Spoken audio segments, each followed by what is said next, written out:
Hello again and welcome back to your live English language lessons. And in this lesson, we're going to learn something about questions.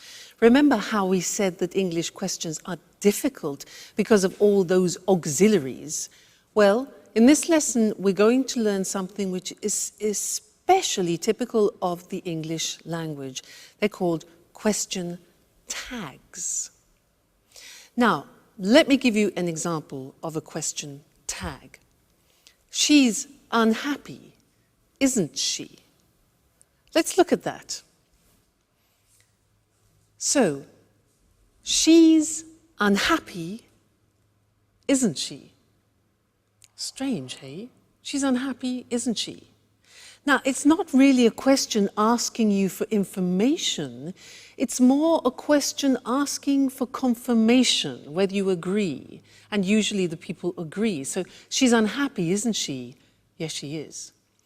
Look at the construction. She's unhappy is in the positive form. And then we have the tag. It's called the question tag after, in the verb to be, but in the negative question form. She's unhappy, isn't she?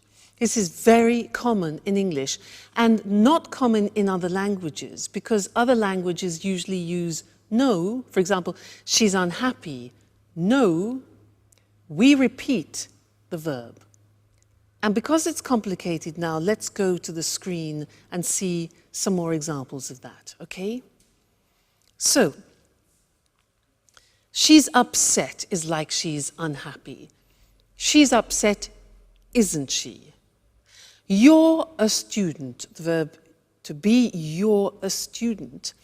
You take the verb to be, are, and you turn it into a negative question. So we say, you're a student, aren't you?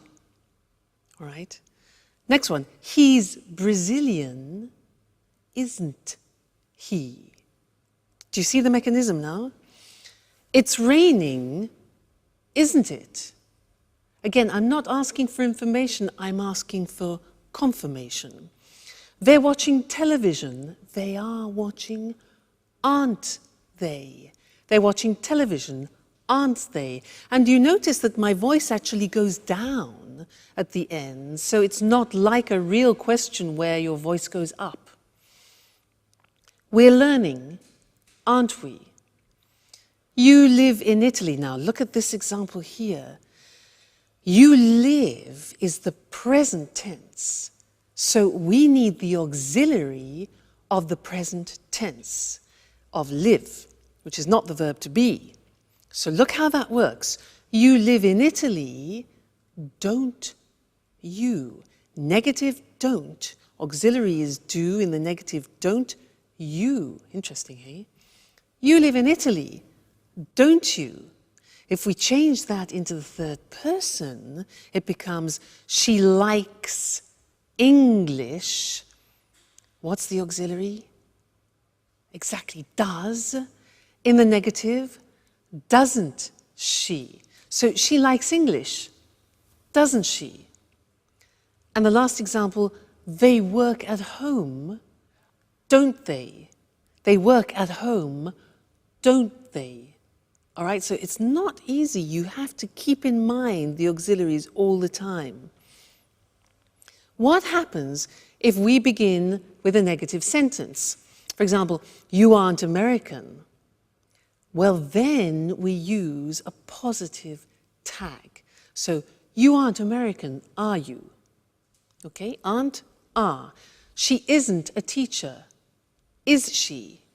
Negative, positive. He isn't watching TV, is he? They aren't playing today, are they?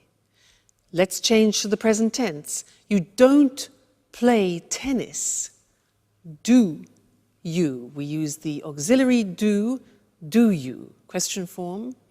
It doesn't work, does it? Third person. She doesn't like him, does she? And they don't come often, do they? Now, you're probably thinking, God, that's really difficult. And it's not easy. It takes a lot of practice. But when you know your auxiliaries well, it becomes easier and easier. Okay, so don't worry, slowly but surely, as we say. Now let's turn to that's life, and our friends are having a party. Let's go and join them. Bye.